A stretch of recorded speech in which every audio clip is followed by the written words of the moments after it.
My kids used to say, Mom, put your eyebrows in.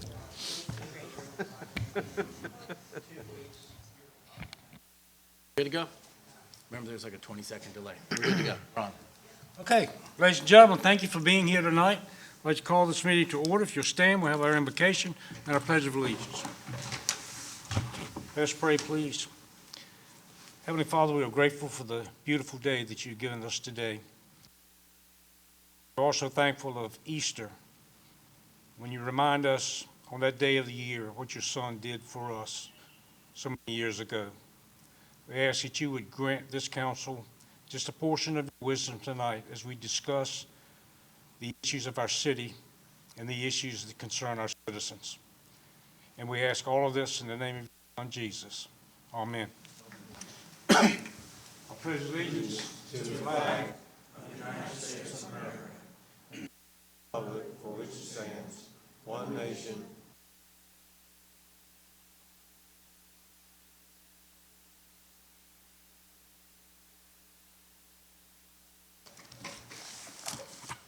Our next item on our agenda is our audience for visitors. If there's anyone in our audience who would like to address council on any issue at this time, we'd be delighted to hear from you. Okay, seeing none, we'll move on to the approval of minutes from our regular session, March 27th. So moved, Mr. Mayor. Okay, Second. all right, I have a motion made and second that we adopt the regular session minutes, March 27th, 2023. Any concerns, comments, any additions to the minutes? Okay, Ms. Kim? Councilwoman Fox. Aye. Councilman Hucks. Aye. Councilman Fye. Aye. Councilman Southall. Aye. Councilwoman Andrews. Aye. Vice Mayor Freeman. Aye. Mayor Hessel. Aye. Mr. Mayor, the motion carried by a vote of 7-0. Okay, thanks, Kim. Item E on our agenda is a public hearing. I think our Assistant City Manager, Tanya, is going to take that. It's recommended constrained capital improvement plan fiscal years 2024 through 2028 and beyond. Ms. Tanya?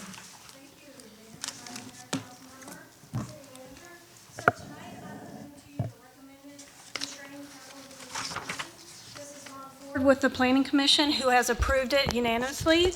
I'd like to thank Mr. Cannella for helping me put this document together. And I'd also like to recognize we have John Anderson and Chad and Garrett here in case there's questions as it relates to what's being proposed tonight. So with anything, we have the CCIP. These are what we are constrained to kind of look at. Basically, with it, we want to build facilities. We want to improve our financial planning. Again, there's the constraint part. We want to make sure we can afford what we're asking y'all to approve, whether it's through general fund transfer, whether it's through state funding or sewer, or unfortunately putting it on our credit card. So all these things take into consideration.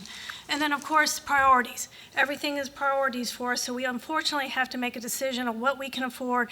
Kind of goes to the top of the priority list. Couple updates for you. I'm proud to say that we have, completed the renovations on the middle school, as well as, if you be reminded, we did the turf field at the middle school, as well as the press box. A couple other things that we were able to do is the scoreboard, as well as provide HVAC at the high school gym. So I know everybody appreciates that when they're watching volleyball, basketball, or the cheerleading events that they have in there, or just during their daily activities. It does make a difference having it there. Also, the traffic loop, I believe that's been a success for the high school as well. Currently, what's in progress, if you can remember, part of the funding that we received from ARPA, we were provided to the schools for an HVAC at the primary school. So that's currently under construction right now. Isn't that an exciting list? These are all the things that we have completed here at the city. I won't go through all of them, but as you know, a couple of things that y'all have approved that has really made a big difference is the radios for public safety. Our radios were very much outdated and needed to be, so one of the things that was put forth, as well as Microsoft updates. We were kind of outdated, so we definitely got those completed. So, currently in progress, very excited, public safety building. Signal boosters, that's still outstanding that the chief has asked us to do. Currently in our 4 schools, there are a couple areas that there's poor communication, so we're waiting on Motorola to give us the boosters to ensure that there's connectivity for our officers when they're in the building. As well, a couple of things. South Lawson Bike Path, the Oxford Mews drainage, as well as the Poquoson Railway drainage that's currently under contract right now. Couple of things that are out for process for bid is the pool renovation, of course, our basketball courts at South Lawson, and of course, we don't ever get sick of seeing the VDOT expansion. One day I'd like to see that in the completed box, but right now that's going to stay in progress. So, as you're aware, the city manager makes a recommendation, and we're only going to focus on 2024 because that's currently what's being presented to you tonight for the budget. Couple of things that we can put forth because financially we're able to afford them are replacement vehicles for the police. That 145 includes 2 vehicles to completely outfit it. The second half of the replacement Medic 11, if you recall, last year you funded about $175,000, hoping to get a 50-50 grant. We were unsuccessful with that, so this now will fund the additional $175,000 that we need. Very exciting that we need a ladder truck that we put in there. 2-step, we're going to use that with debt. If you notice the funding sources that are there, GF is from our general fund transfer. D is our credit card. You think about it as, mortgage. That is our city credit card that we're asking for. A couple other things is the Victory Boulevard. That is our smart scale that we're asking for. So that's a shared where the city is responsible for $43,000 and the state provides about $3 million towards that project, as well as a traffic signal support. That again is something to make sure when the lights go out or they're blinking, we have funding to make sure they stay up and running. A couple of things is the street paving. If you notice the SF, that is state funding, and those are things that happen every year to update our streets. A couple of the needed projects. Our City Hall door replacements are in dire straits. Chad has pointed out the efficiency that we're losing, so therefore we have put those in there for the budget this year, as well as the financial product of an IBM replacement to make sure our information stays secure. Down at the bottom is your utility projects. That is completely funded by sewer revenue. That is about pump station equipment upgrades, their SCADA system to make sure all the systems are operating properly, and then of course updating the buildings, whether it's roof or exterior stuff. And of course, that's the Victory Boulevard, that's the state side, the $3.7 million. So with that, we do have an ordinance for you to approve tonight, but staff's here, I'm here if you have any questions as it relates to the 24 recommendation. Hey, let's ask for questions. Anybody else? By the way, Tanya, it's a great presentation. Thank you for that. Any questions of Tanya? Okay. Mr. Mayor, I recommend an ordinance to approve the constrained capital. We got to do a public hearing Oh, first. public hearing, I'm Yeah. sorry. Tanya, thank you. Thank you. We appreciate it. Okay, let's open a public hearing then and ask if there's anyone in our audience that'd like to address this recommended constrained capital improvement plan. Okay, we'll close the public hearing. Mr. Vice Mayor? Mr. Mayor, I propose an ordinance to approve the constrained capital improvements plan for fiscal year 2024 and beyond 2028. Okay. Second. All right, I have a motion made second. We adopt that resolution. Any concerns, comments? No questions? Okay. Ms. Kim? Councilwoman Andrews? Aye. Councilman Fye? Aye. Councilman Southall? Aye. Vice Mayor Freeman? Aye. Councilman Hugs? Aye. Councilwoman Fox? Aye. Mayor Hessel? Aye. Mr. Mayor, the motion carried by a vote of 7-0. Okay, thanks a lot, Pam. All right, let's move on to item F. It's new business, the recommended budget for fiscal year 2024. Mr. Wheeler? Okay, thank you. Tanya? Are we already failing?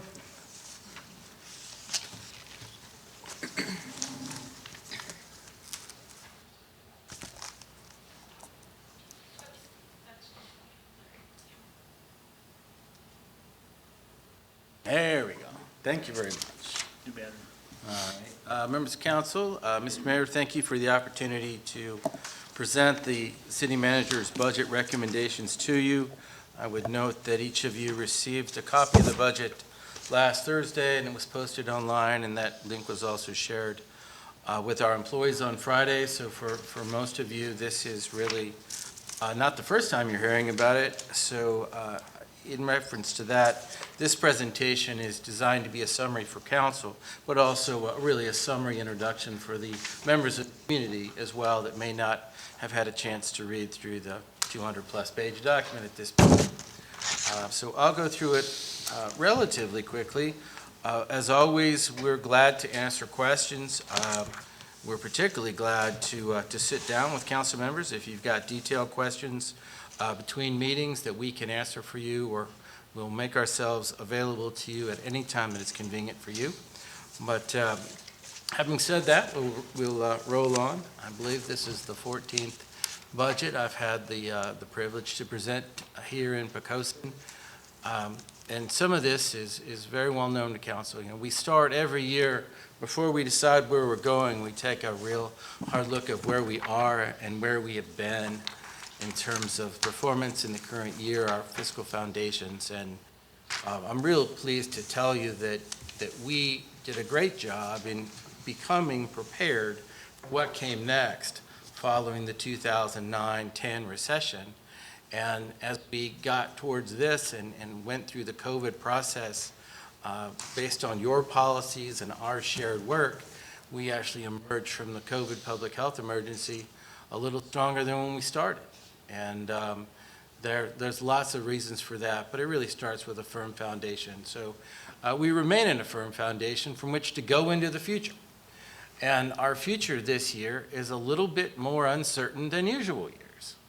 I won't read each word up here to you, but as council is aware, we've seen extraordinary high inflation, extraordinary in our lifetime over the last year, depending on which metric you read and which, whether it's year over year or month to month, we're still at a 6 to 8% inflation rate.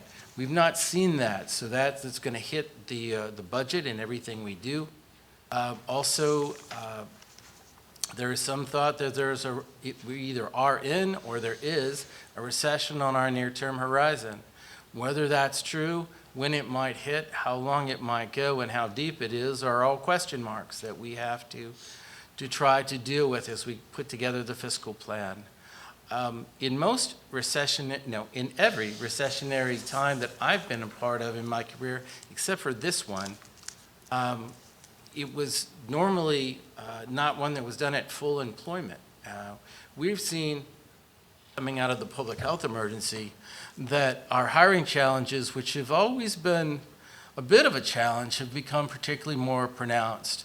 And that has lots to do with what others are paying, also increased private and public sector competition, as well as just a reduction in the number of people that seem to want to work.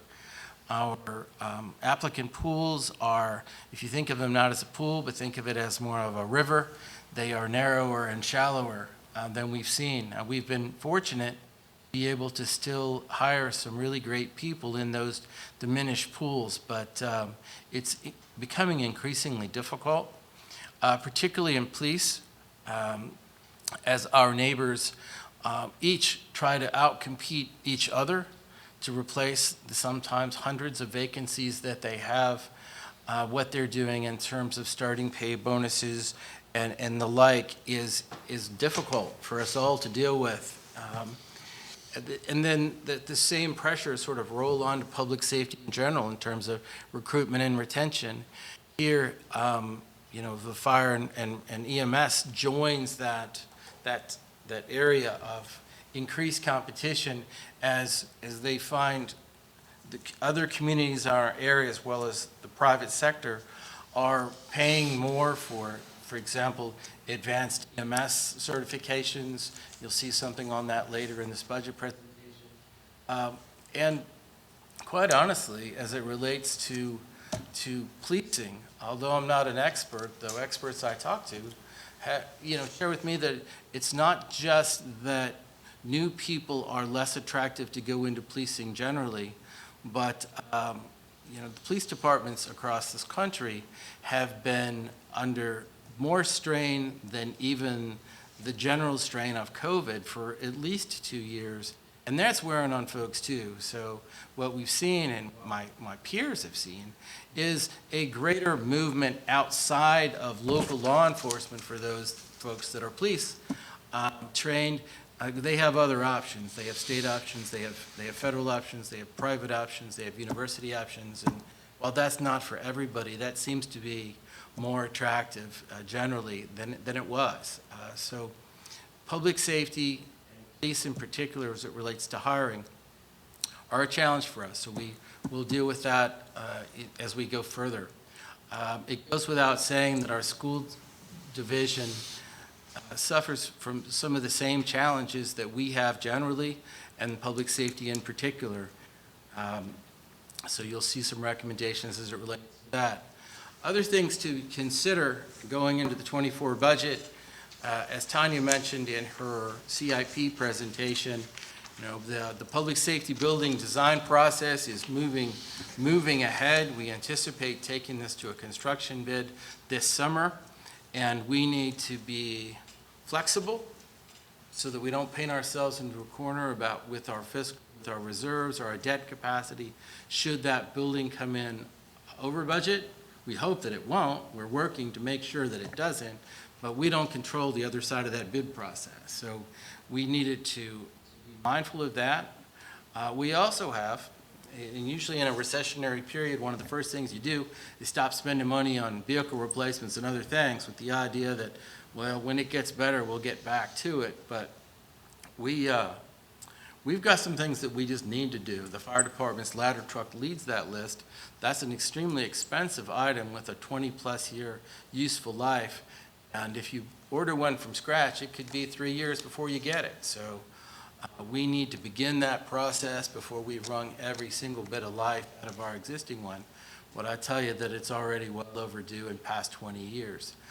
In addition to that, as Tanya spoke in the public hearing comments, we have an ambulance that we need to replace. So the second half of the 2 allocations for the ambulance you see in this budget recommendation, as well as there are 4 police cars ultimately in the budget related to replacement of existing vehicles, as well as the new positions that are recommended, which I'll speak about in a minute.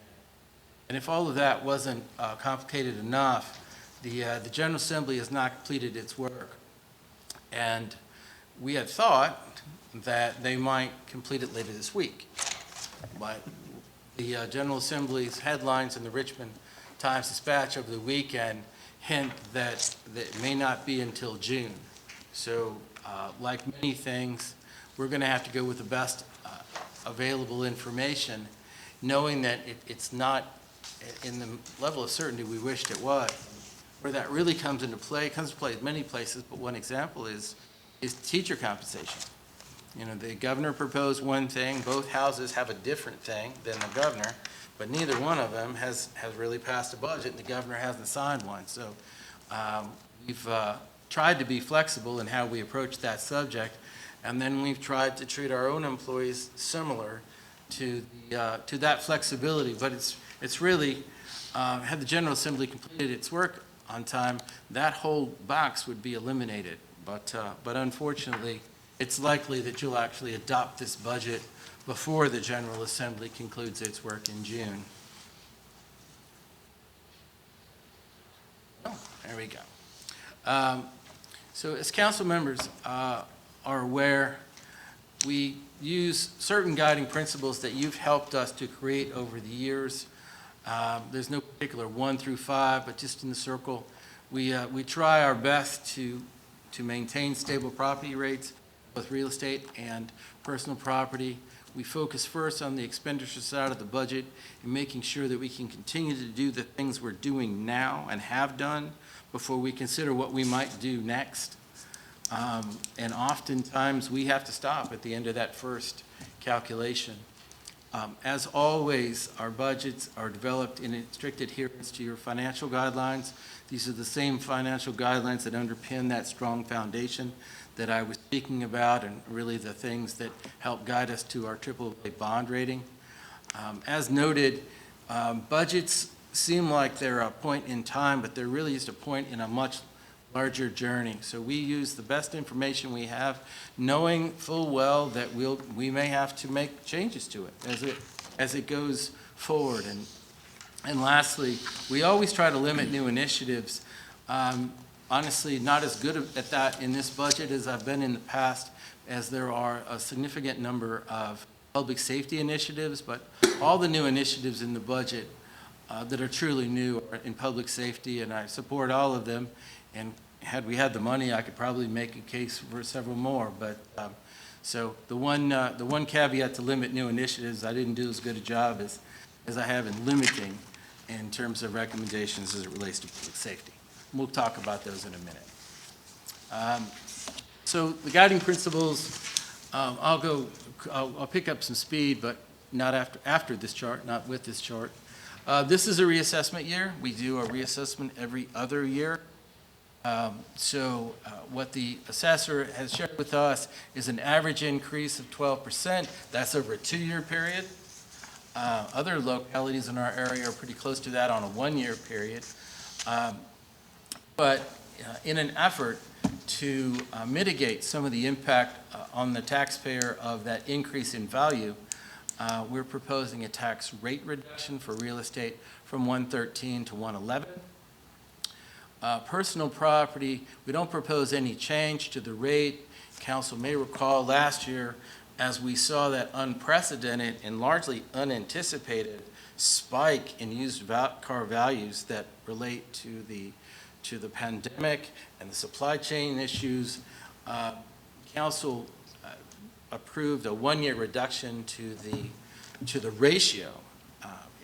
And there is no suggestion that we do that this year. At this time last year, the conventional wisdom was it was going to sort of take 3 years to back itself down, and it is essentially almost completely backed itself down in 1 year. So we're sort of essentially back to where we were.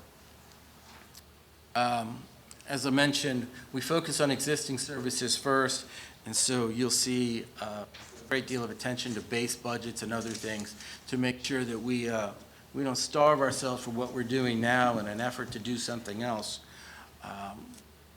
And as I mentioned before, public safety is really the only significant area of new initiatives outside of employee compensation. As always, we use your adopted guidelines as our foundation. And as I mentioned, the General Assembly is not helping us. And certainly the Fed's not helping us. And the general rate of inflation is not helping us. And the regional labor force is not helping us either. So we have more challenges than usual, but I think we've done the best we can with reasonable assumptions going forward. And as I mentioned, limiting the new initiative to just public safety, there's some things you just can't wait on, and these recommendations reflect our opinion that there are some of those in the area of public safety. So to give you a sense of how big our budget is, this is the general fund budget only. The larger budget is a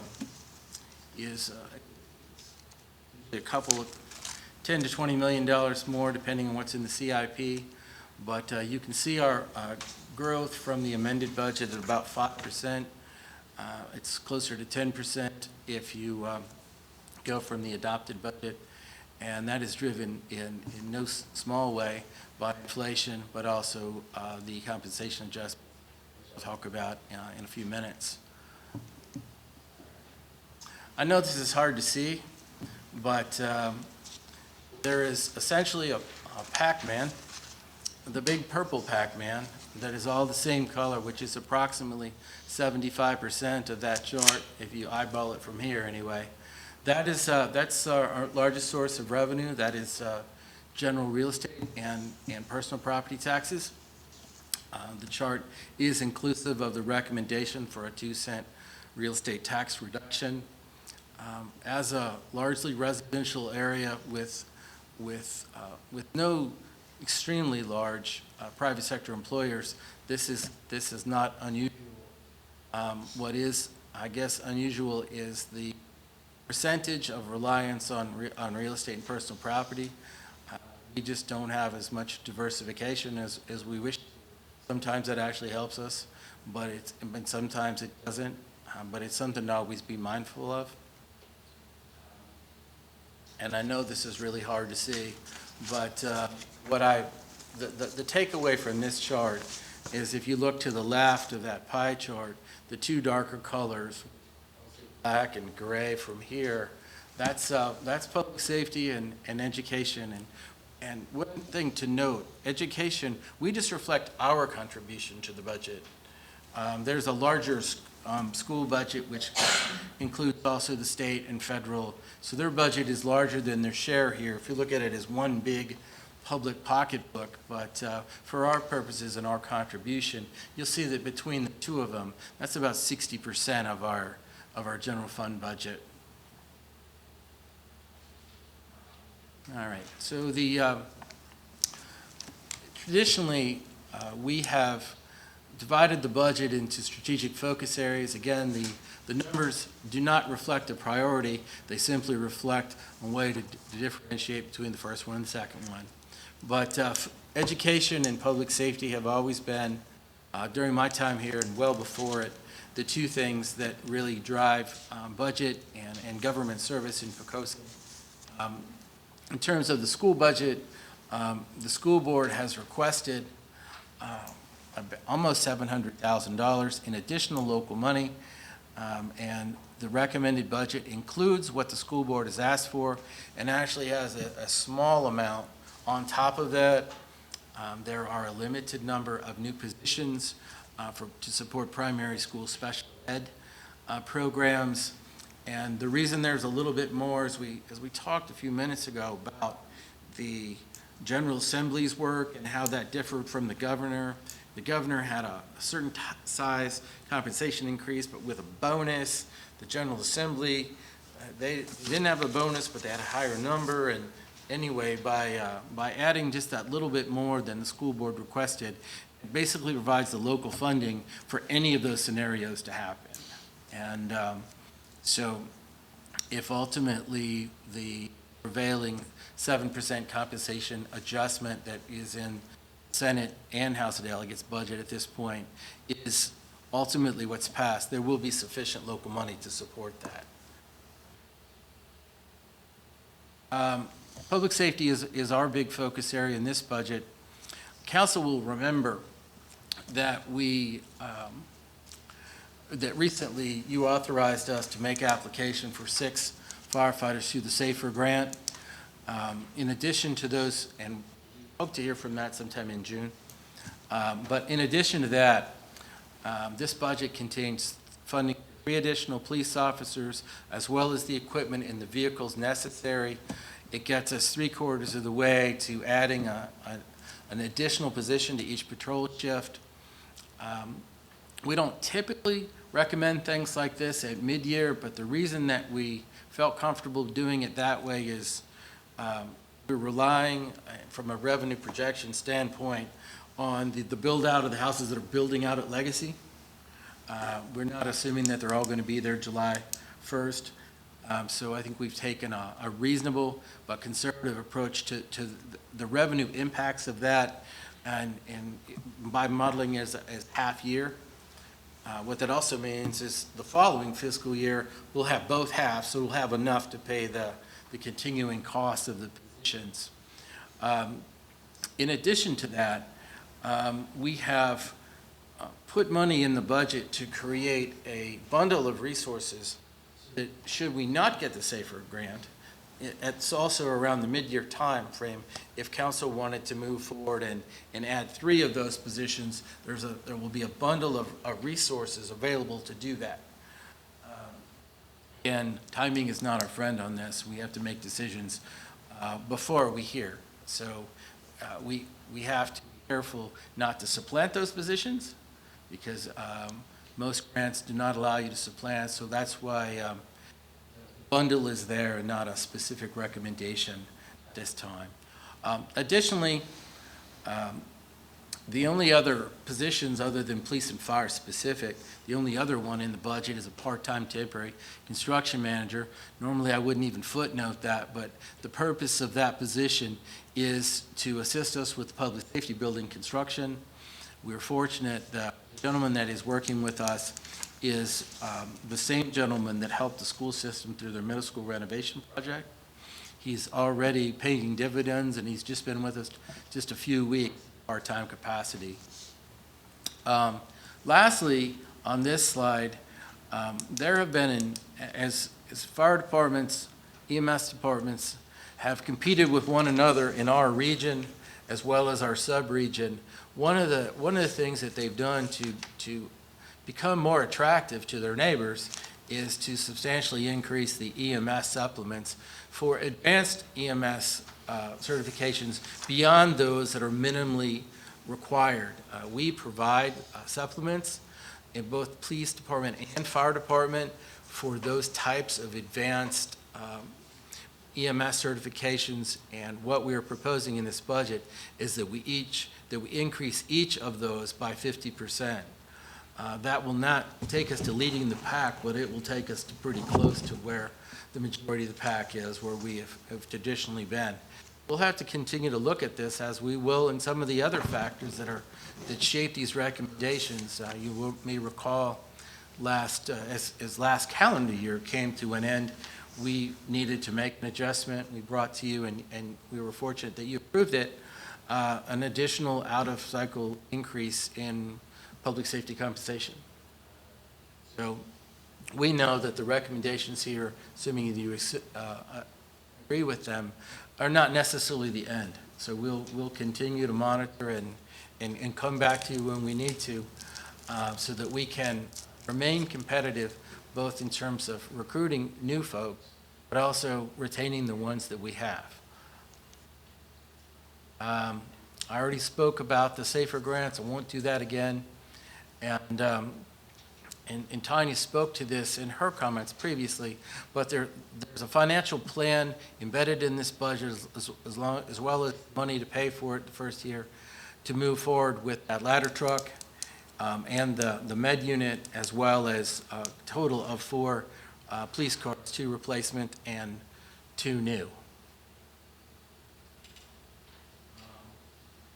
There really are no significant new initiatives in strategic focus area 3, quality of life. There is full permanent funding for our June event, which we began last year, and we were fortunate recently to approve some money to do it this coming June. This will, if you approve it, make it a permanent part of our budget. You won't have to see this as a mid-year request. And as Tanya mentioned before, although we don't have any significant new initiatives in this area, we have some that you've already approved that we're in the process of finishing.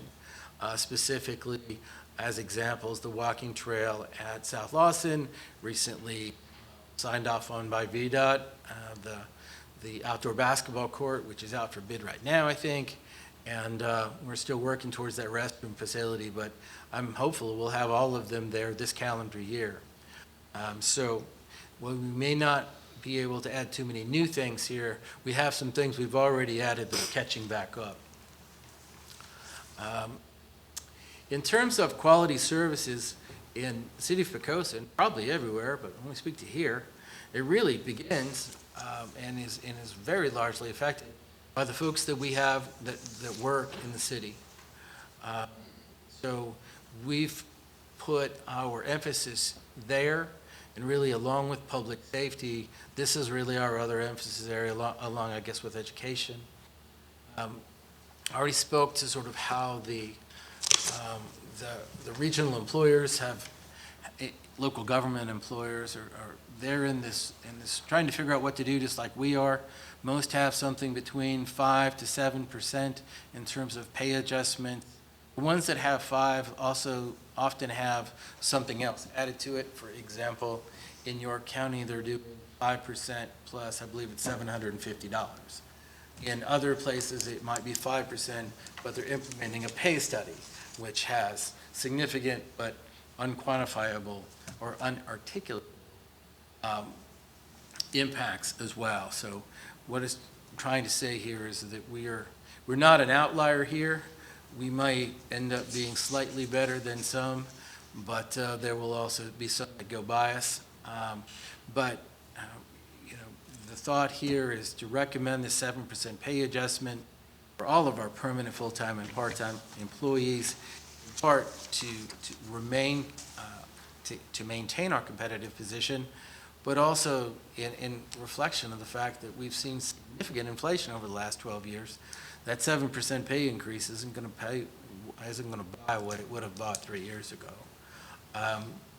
And as I said before, the school system, the state hasn't sorted out what they're doing for teachers, but the two leading ideas are 7%. So this is consistent with that as well, and consistent with the recommendation for school local funding. We sort of close with how we started, which is if council were to approve this budget, we remain in conformance with our guidelines. We're not doing things that will damage our fiscal position or our credit rating, and even through everything that came with the recession and the public health emergency and all of the things we've been dealing with for the last couple of years. Our reserves are strong. Your fiscal stability reserve is strong. Our AAA bond rating is unchanged. We've always been mindful of that in the recommendations that we've prepared for you. These are mostly things you've heard before, but for the benefit of the public, we'll try to quantify some of these things. The 7% compensation adjustment, you'll see what that is listed at $683,000. The additional cost of increasing by 50% police and fire EMS supplements is a little bit less than $100,000. We got lucky budgetarily because Virginia changes its VRS, Virginia Retirement System, rates every 2 years. So this coming year is not a change year, although what we see primarily for the following year, FY 2025, may be a small rate reduction, which would be extremely welcome. And for lots of reasons, not all of which I can fully understand, our health insurance renewal came in at no change. Don't kick against it. But that may well be during the public health emergency. A lot of people went to ground, and if that also translated to a lessening of optional medical procedures as well as routine visits and things, we may see a temporary actuarial positive from that. It'll sort itself out, and hopefully nobody failed to do what they needed to do for themselves or their families. But we're seeing that, and we're not the only ones.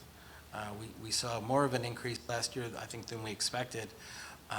But sometimes this takes a couple of years to bounce its way through your experience tables. From this point going forward, I have 2 or 3 slides left.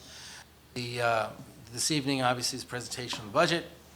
At your next regular scheduled meeting, the 24th, by tradition, council meets with school board in joint session to talk about the school board's budget and to share information one with the other.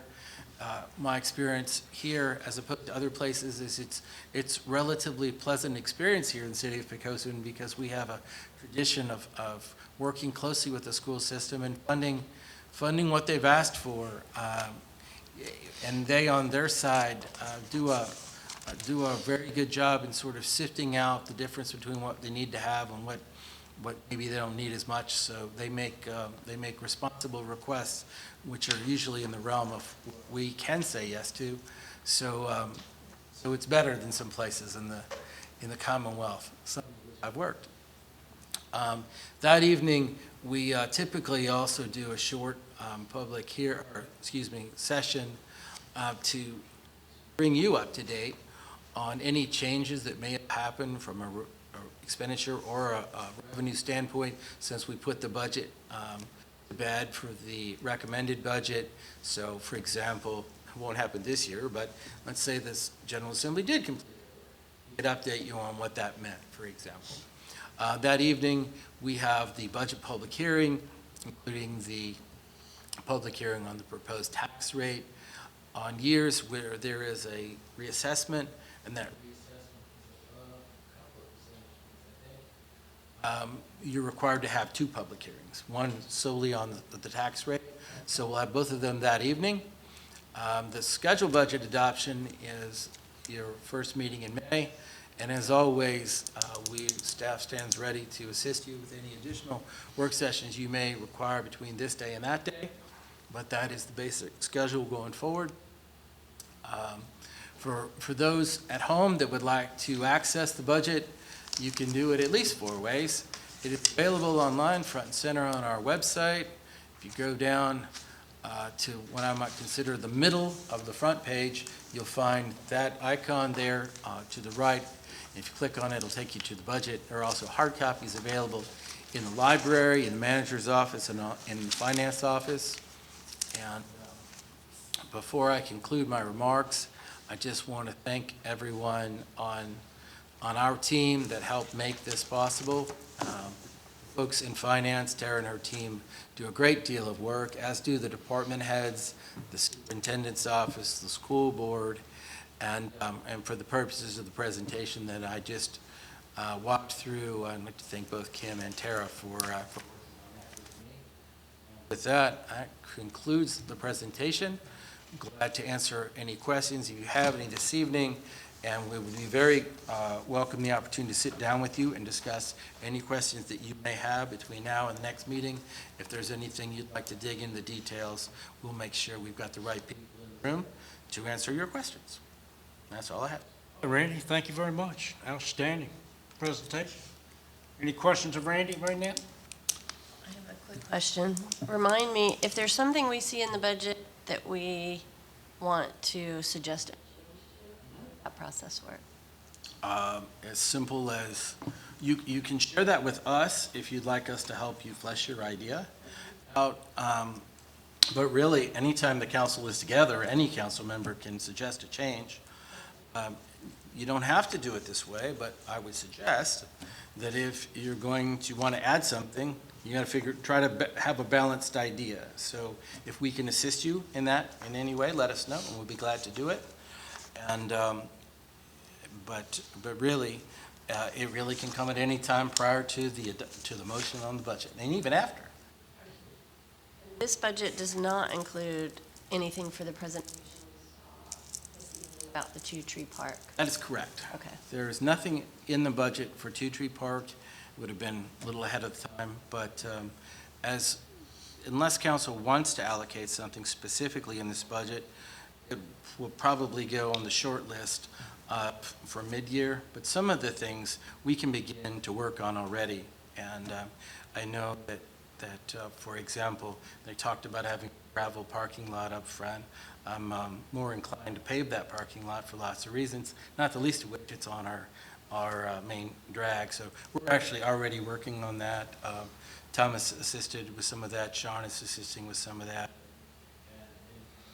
Fox, your question about ADA compliance, we talked about that as it relates to the picnic shelter. Even if the path does work, it might be good to have a hard surface getting from the parking lot to a minimum to the shelter. We're working on all of those things, and as we get through the budget, most of these things don't cost a great deal of money. So we may be able to savings and other things to put it forward. But anything we haven't by 3 or 4 months from now will be part of our mid-year request to council. Okay, any other questions? I do. I have a couple Sure. questions. Just to be clear, the 7% would be a cost of living adjustment. Is that accurate? It's just an adjustment. We didn't call it anything specific. Everyone would get it if that's what you're asking. Okay. But then there could be something else in addition.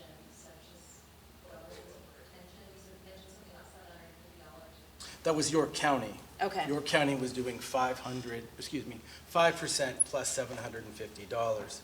rather than a 7% adjustment. There is no money allocated in the budget for bonuses. That is something we have done at different times at mid-year when we had the money. Council's done it. The only things that fall into compensation in the recommended budget are the 7% pay increase for all permanent employees and then the increase to the EMS supplements. Okay, and my question about the EMS supplement, and I'm trusting you know this, I don't, that's why I'm asking, it might sound like a dumb question, but instead of a supplement, is it possible to add that to salaries rather than a supplement? Or is that not, Is it possible? Yes. what would be the, What would be the downside of doing that? Actually, it's one of the things on our list we're kind of working through.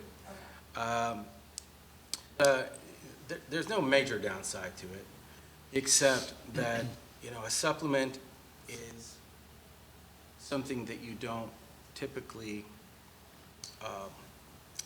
get every day that you're qualified for it and continue to qualify for it.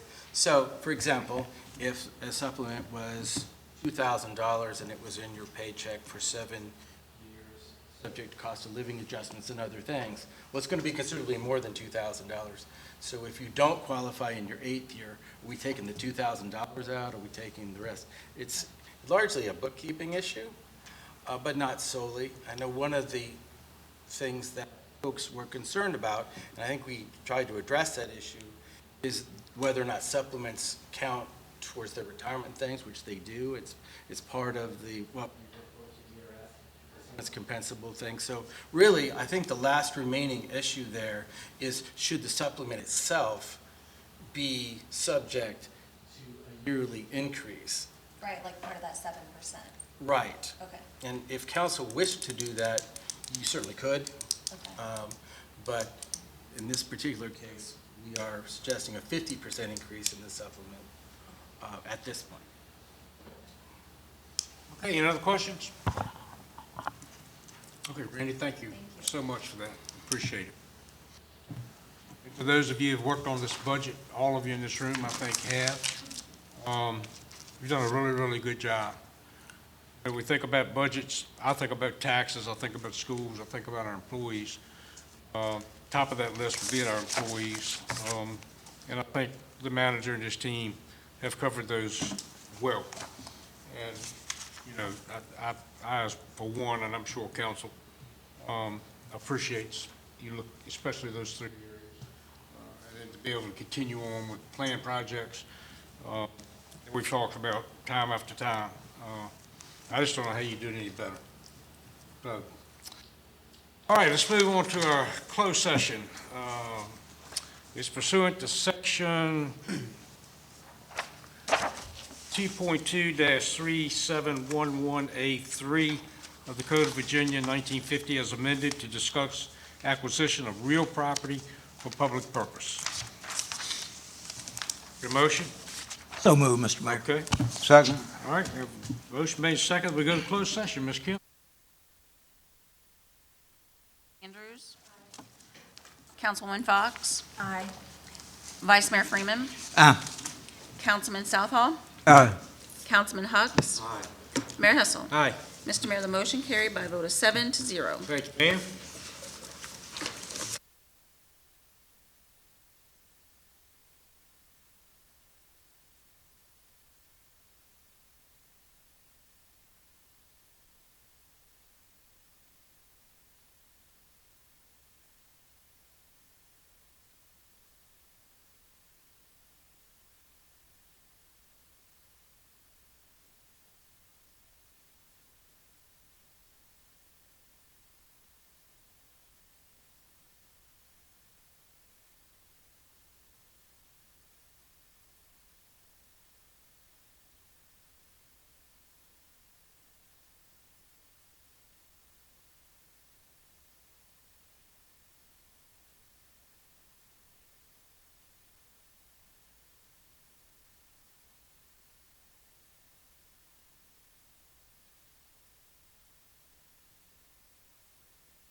All right, if we all reconvene from our closed session, we need to certify that, please. Mr. Mayor, I move that we only talked about the things that the law requires us to talk about in closed session. Okay, that's close enough. All right, your motion makes second that we certify our closed session. Ms. Kim? Vice Mayor Freeman. Aye. Councilwoman Andrews. Aye. Councilman Southall. Aye. Councilman Fye. Aye. Councilman Hucks. Aye. Councilwoman Fox. Aye. Mayor Hessel. Mr. Mayor, the motion carried by a vote of 7-0. Okay, Randy, any more comments? Yes, sir. 5 things, believe it or not. I just wanted to share with the public and share with council that we have made a selection for our next fire chief. I'm pleased to share with you that Michael Bryant has been offered and has accepted the position to serve as our next fire chief. You probably know Michael. He's got more than 40 years' worth of experience serving this city, including more than 16 as deputy chief, and he's been the emergency services coordinator since about the time I got here, about 13 years.